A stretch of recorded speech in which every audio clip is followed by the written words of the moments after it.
Baik, Bismillahirrahmanirrahim. Assalamualaikum warahmatullahi wabarakatuh. Perkenalkan, nama saya Muhammad Reza Rizky Syahrifuddin dengan NIM 21SP581. Nah, pada kesempatan kali ini, saya akan menyelesaikan tugas mata kuliah mesin listrik yang diberikan oleh dosen pengampu Bapak Taufik Mukhtar STMT, Prodi Otomasi Sistem Permesinan Politeknik Ati Makassar. Nah, pada kesempatan kali ini, saya akan membawakan 5 poin pembahasan, yaitu pertama generator listrik AC, yang kedua generator listrik DC, yang ketiga eksitasi, yang keempat generator kutub, dan yang kelima kumparan medan dan kumparan jangkar. Poin pertama, generator AC. Nah, pada kesempatan kali ini, saya akan membahas tentang pengertian, prinsip kerja, dan konstruksi. Nah, pengertian. Generator AC adalah sebuah perangkat atau mesin yang dapat mengubah tenaga mekanis menjadi tenaga listrik melalui proses induksi elektromagnetik. Generator AC menghasilkan arus bolak-balik atau alternating current. Nah, prinsip kerja dari generator AC itu sendiri bekerja berdasarkan hukum Faraday yang berbunyi, jika sebuah kawat penghantar digerakkan dalam medan magnet, maka pada ujung-ujung kawat tersebut akan timbul gerak gaya listrik, atau setiap perubahan medan magnet pada kumparan akan menginduksikan GGL pada kawat tersebut. Nah, pada gambar di atas eh, dapat terlihat magnet, beras, dan slip ring. Nah, ketika kumparan berputar, terjadi arus listrik induksi pada kumparan. Arus induksi ini mengalir melalui sikat karbon sehingga lampu menyala. Saat posisi kumparan tegak lurus terhadap arah medan magnetik, arus induksi berhenti mengalir sehingga lampu padam. Beberapa saat setelah kumparan melanjutkan putarannya, arus listrik induksi kembali mengalir dalam kumparan tetapi dengan arah yang berbeda sehingga lampu kembali menyala. Nah, selanjutnya itu konstruksi. Nah, pertama itu ada rotor. Nah, bagian rotor ialah bagian generator yang dapat berputar. Bagian rotor dalam generator terdiri atas besi magnet yang berputar pada porosnya. Bagian rotor terletak di bagian tengah stator. Yang kedua, stator. Nah, bagian stator atau pesawat generator merupakan bagian yang tetap.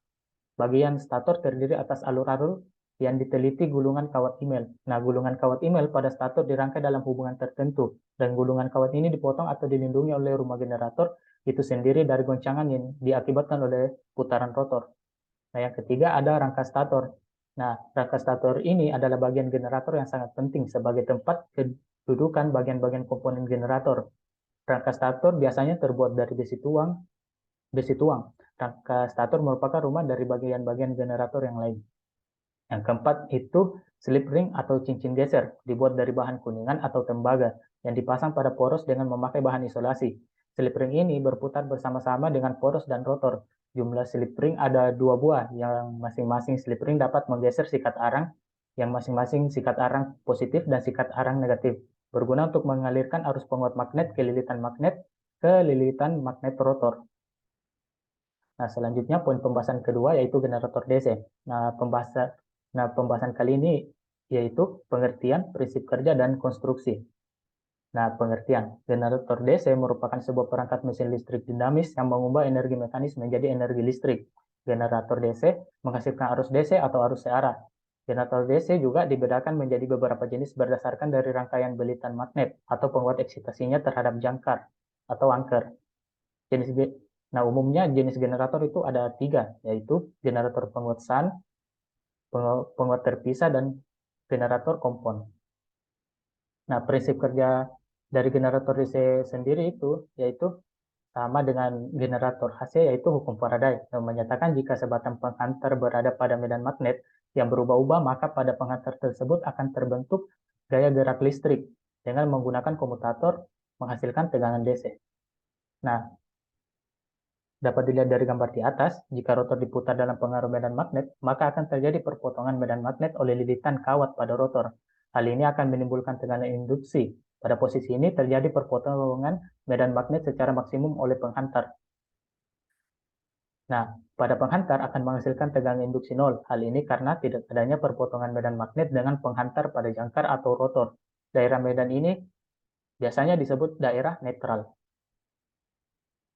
Nah, dapat dilihat pada gambar, bila ujung belitan rotor dihubungkan dengan komutator satu cincin dengan dua belahan, maka dihasilkan listrik DC dengan dua gelombang positif, yaitu pada gambar pertama menggunakan cincin ganda, yaitu menghasilkan tegangan arus bolak-balik. Nah, sedangkan pada gambar kedua terlihat cincin belah itu menghasilkan tegangan setengah gelombang atau arus DC.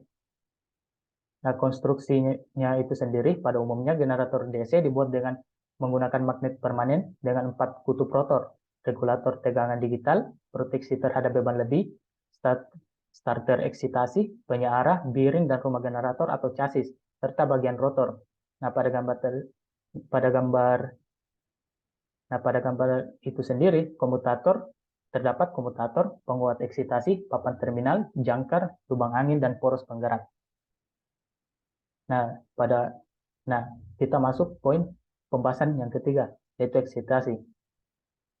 Jadi pengertian eksitasi itu sendiri adalah bagian dari sistem dari generator yang fungsinya itu membentuk atau menghasilkan fluksi yang berubah terhadap waktu, sehingga dihasilkan satu GGL induksi. Setelah generator AC mencapai kecepatan nominal, medannya dieksitasi dari catu daya DC atau penguat eksternal, dan dapat juga berupa penguat internal. Nah, masuk ke poin pembahasan keempat, yaitu kutub luar dan kutub dalam. Nah, perlu diketahui pada generator, jumlah kutub mempengaruhi kecepatan rotor dan frekuensi dari gaya gerak listrik induksi yang dibangkitkan. Nah, frekuensi yang dihasilkan generator sinkron sangat dipengaruhi oleh kecepatan putaran rotor dan jumlah kutub magnet pada generator. Jika beban generator berubah, akan mempengaruhi kecepatan rotor generator.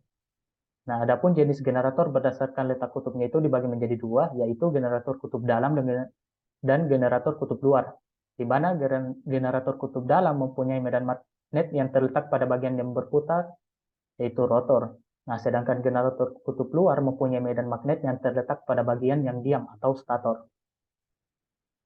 Nah, poin pembahasan kelima itu membahas tentang kumparan medan dan kumparan jangkar.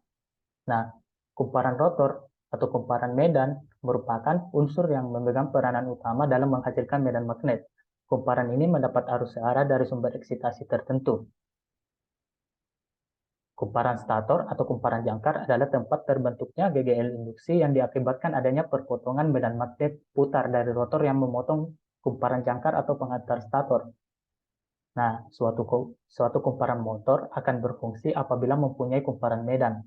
Kumparan tersebut berfungsi sebagai penghasil medan magnet. Kumparan jangkar berfungsi sebagai penghasil medan magnet.